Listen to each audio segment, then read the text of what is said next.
Shalom saudaraku semua, selamat berjumpa lagi dalam renungan pada hari ini. Saya berharap Anda semua dalam keadaan yang sehat, penuh sukacita, dan terus rindu untuk belajar akan kebenaran firman Tuhan. Namun sebelum kita mendengarkan renungan ini, mari kita awali dengan berdoa terlebih dahulu. Allah Bapa kami di surga, kami bersyukur atas kasih dan penyertaan-Mu. Saat kami datang menghampiri hadirat-Mu untuk merenungkan kebenaran firman-Mu, kami mohon bukalah hati dan pikiran kami. Ajarlah kami untuk melihat setiap konflik, bukan hanya dengan mata jasmani, melainkan dengan mata rohani yang Engkau berikan. Biarlah hikmat dan juga damai sejahtera-Mu menuntun kami agar kami dapat menanggapi setiap persoalan dengan hati yang lembut, penuh kasih, dan sesuai dengan kehendak-Mu. Terima kasih Tuhan, kami berdoa dalam nama Tuhan Yesus Kristus. Haleluya, amin. Saudaraku yang terkasih, dalam hidup kita pasti akan menghadapi berbagai macam konflik yang menguji kesabaran kita dan juga menguji iman kita. Seringkali reaksi pertama kita adalah kemarahan, bahkan beberapa orang sampai mengalami kebencian. Namun firman Tuhan mengajarkan jalan yang sungguh berbeda. Melalui renungan ini kita akan belajar bahwa musuh sejati kita bukanlah orang yang berbuat salah pada kita, melainkan suatu kuasa kegelapan yang bekerja di balik setiap kejadian konflik yang ada. Mari kita buka hati dan buka pikiran kita untuk dapat merespon setiap konflik itu dengan kasih, dengan pengampunan, dan dengan hikmat dari Roh Kudus. Mari kita baca Efesus pasal 6 ayat 12. Karena perjuangan kita bukanlah melawan darah dan daging, tetapi melawan pemerintah-pemerintah, melawan penguasa-penguasa, melawan penghulu-penghulu dunia yang gelap ini, melawan roh-roh jahat di udara. Saudaraku, seringkali saat kita menghadapi suatu konflik, entah itu perselisihan di tempat kita bekerja, atau pertengkaran dengan pasangan hidup kita, atau ketidakadilan dari orang lain, kita cenderung melihat orang yang berbuat salah itu sebagai musuh utama kita. Kita merasa sakit hati, merasa marah, dan ingin membalas dendam pada orang yang sudah menyakiti hati kita. Mata kita terus berfokus pada perkataan dari orang itu atau perbuatan mereka yang sangat menyakiti dan melukai perasaan kita. Namun firman Tuhan melalui Rasul Paulus di dalam Efesus pasal 6 ayat 12 mengajak kita untuk dapat melihat melampaui apa yang terlihat oleh mata jasmani. Yang pertama, frasa yang berkata, karena perjuangan kita bukanlah melawan darah dan daging. Ayat ini adalah salah satu pengingat yang paling kuat dalam Alkitab bahwa peperangan kita yang sesungguhnya bukanlah melawan darah dan daging, yaitu manusia sesama kita. Orang yang menyakiti, orang yang mengkhianati atau berbuat yang tidak adil kepada kita, itu sebenarnya bukanlah musuh utama kita. Mereka itu hanyalah alat atau bahkan korban dari kekuatan yang jauh lebih besar dan jauh lebih jahat, yaitu pemerintah-pemerintah, penguasa-penguasa, penghulu-penghulu dunia yang gelap ini dan roh-roh jahat di udara. Yang kedua, frasa yang berkata, tetapi melawan pemerintah-pemerintah, melawan penguasa-penguasa, melawan penghulu-penghulu dunia yang gelap ini, melawan roh-roh jahat di udara. Musuh yang sesungguhnya adalah iblis dan semua pasukannya. Tujuan mereka itu bukan hanya untuk membuat kita bertengkar dengan sesama kita, tetapi sesungguhnya untuk merusak hubungan kita yang dekat dengan hadirat Tuhan dan juga tentunya dengan sesama kita manusia. Mereka itu memicu kesalahpahaman, membisikkan kabar-kabar kebohongan, dan memprovokasi kemarahan dalam hati kita. Jika kita terjebak dalam siklus amarah ini dan kebencian terhadap sesama kita, maka saat itu iblis sudah berhasil dengan tipu muslihatnya dan kita menjadi korbannya. Kita menjadi bertengkar dengan sesama kita, padahal musuh kita yang sesungguhnya saat itu sedang terbahak-bahak menertawakan kita di balik layar kehidupan. Saudaraku yang dikasihi Tuhan, jika musuh kita bukanlah sesama kita manusia, lantas bagaimana cara kita merespon suatu konflik atau suatu ketidakadilan yang terjadi? Alkitab memberikan jawaban yang sangat keras dan sangat jelas, yang berbeda jauh dari cara-cara dunia, yaitu dengan kasih dan dengan pengampunan. Yang pertama, dengan kasih. Saat seorang berbuat jahat kepada kita, naluri alami kita adalah membalasnya dengan kejahatan. Namun Yesus mengajarkan kita untuk mengasihi musuh dan berdoa bagi mereka yang menganiaya kita. Kasih itu bukanlah hanya perasaan saja, tetapi suatu tindakan yang nyata. Mengasihi seseorang yang sudah menyakiti kita berarti kita memilih untuk tidak membalas, melainkan mendoakan mereka. Mendoakan agar mata rohani mereka menjadi terbuka dan mereka juga terbebas dari segala jerat kejahatan yang saat itu mengendalikan mereka. Ini adalah suatu perlawanan yang sangat efektif terhadap tipu muslihat iblis. Yang kedua, dengan pengampunan. Pengampunan seringkali terasa seperti suatu tindakan yang paling sulit untuk dilakukan, terutama ketika perasaan sakit hati ini masih terasa sangat segar. Namun pengampunan bukan tentang membenarkan perbuatan salah dari orang lain. Pengampunan adalah suatu tentang membebaskan diri kita sendiri dari segala belenggu kebencian dan kepahitan. Kepahitan itu ibarat racun yang kita minum sendiri. Kemudian kita berharap orang lain yang mati. Padahal kita yang minum racun itu, tetapi kita berharap orang lain yang mati. Dengan mengampuni, kita ini sebenarnya sedang memutus rantai kendali iblis atas emosi dan juga atas pikiran kita. Kita melepaskan hak untuk kita membalas dan menyerahkan keadilan sepenuhnya hanya kepada Tuhan. Karena Tuhanlah yang berhak membalas atas segala kejahatan yang dilakukan oleh orang dunia. Saudaraku, Rasul Paulus melanjutkan suratnya di dalam Efesus pasal 6 dengan menjelaskan perlengkapan senjata rohani yang harus kita kenakan untuk melawan tipu muslihat iblis.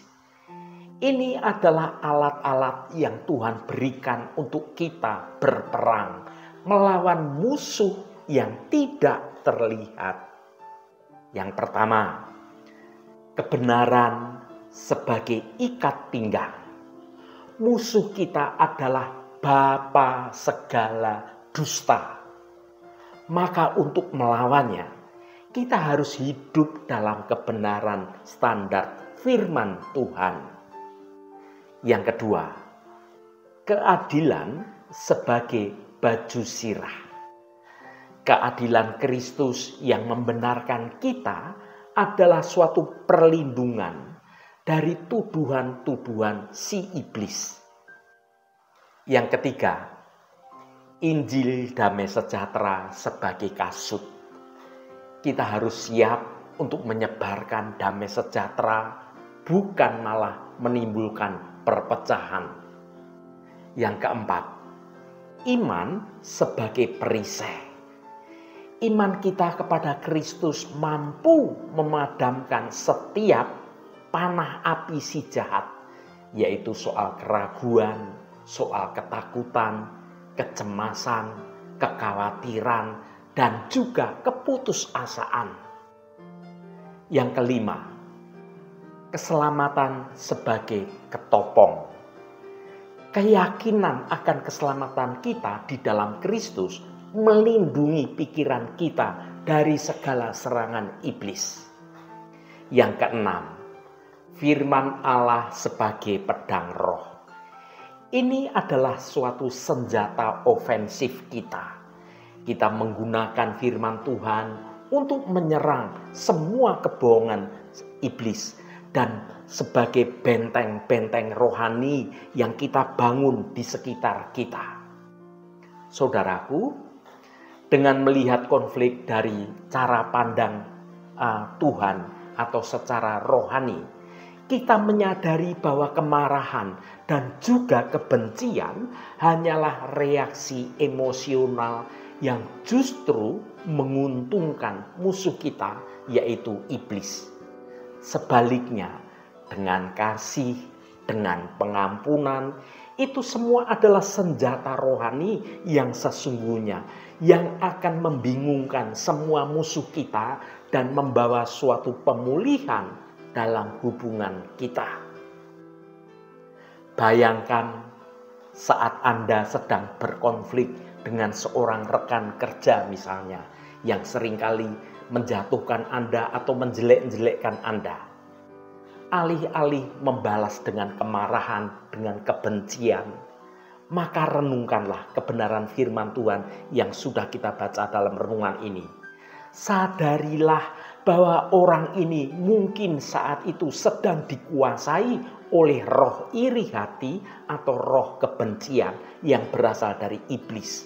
Musuh yang sesungguhnya bukanlah orang itu atau sesama kita yang sedang membenci kita, melainkan sesungguhnya adalah kekuatan jahat yang mengendalikan orang itu. Maka pilihan kita adalah yang pertama, berdoa bagi orang yang membenci kita.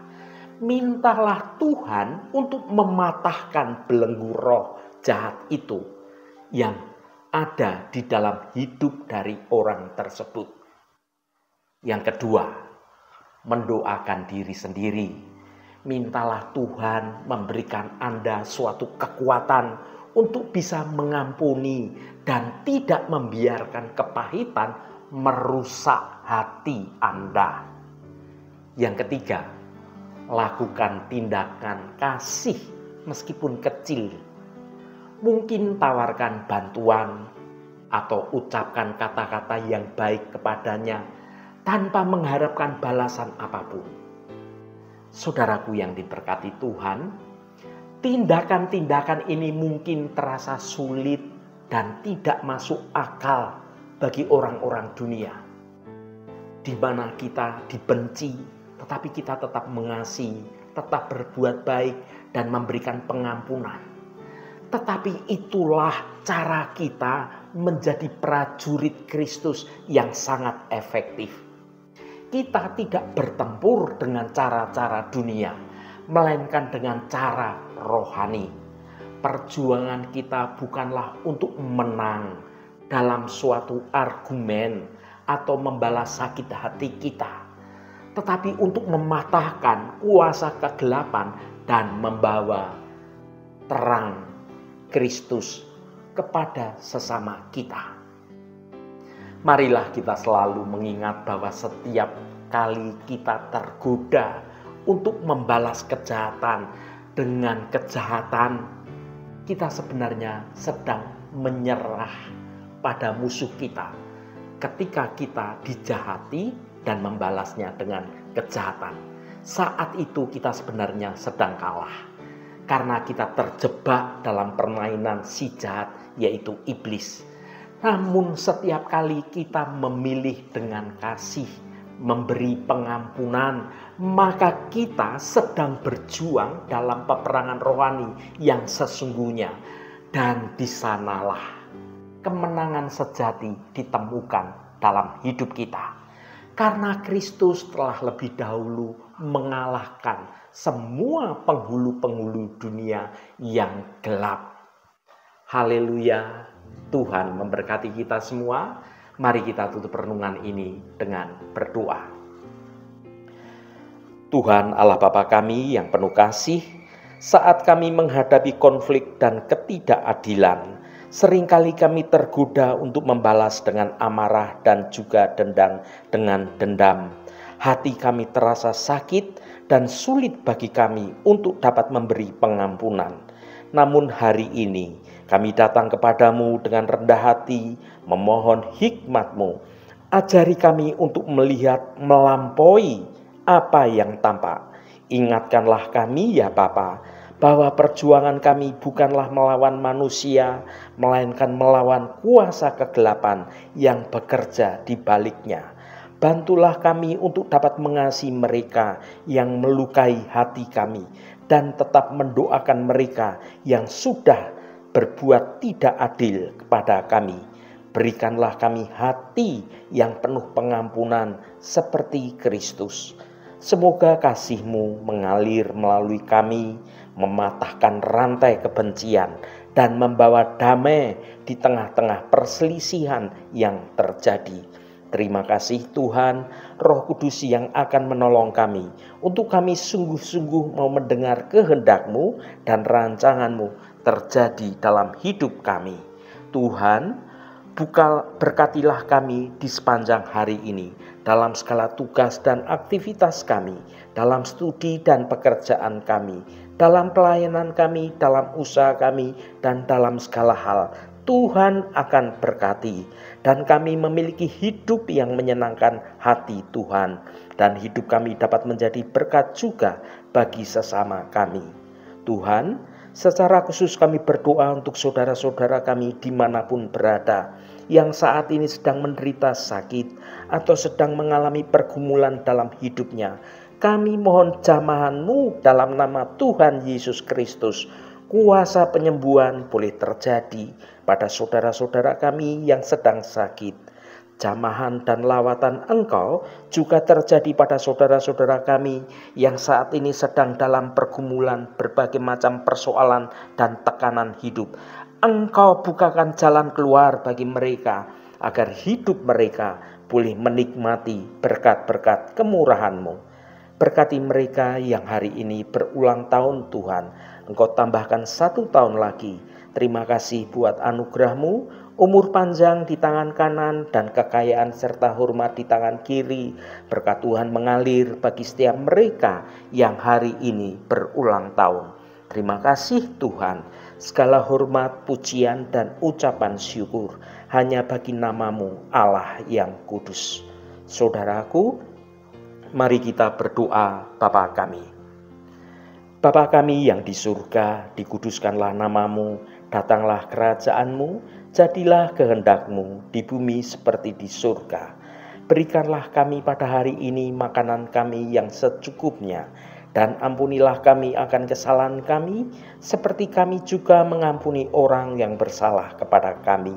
Dan janganlah membawa kami ke dalam pencobaan, tetapi lepaskanlah kami daripada yang jahat. Karena Engkaulah yang empunya kerajaan dan kuasa dan kemuliaan sampai selama-lamanya. Amin. Saudaraku, bukalah hatimu dan tengadahkan tanganmu. terimalah berkat Tuhan. Tuhan memberkati engkau dan melindungi engkau. Tuhan menyinari engkau dengan wajah-Nya dan memberikan kasih karunia. Tuhan menghadapkan wajah-Nya kepadamu dan memberikan damai sejahtera. Berkat anugerah dari Bapa Surgawi, cinta kasih karunia dari Tuhan Yesus Kristus, dalam persekutuan dan penghiburan Roh Kudus, menyertai kita semua sekarang ini dan sampai selama-lamanya. Dalam berkat Tuhan Yesus Kristus, haleluya, amin.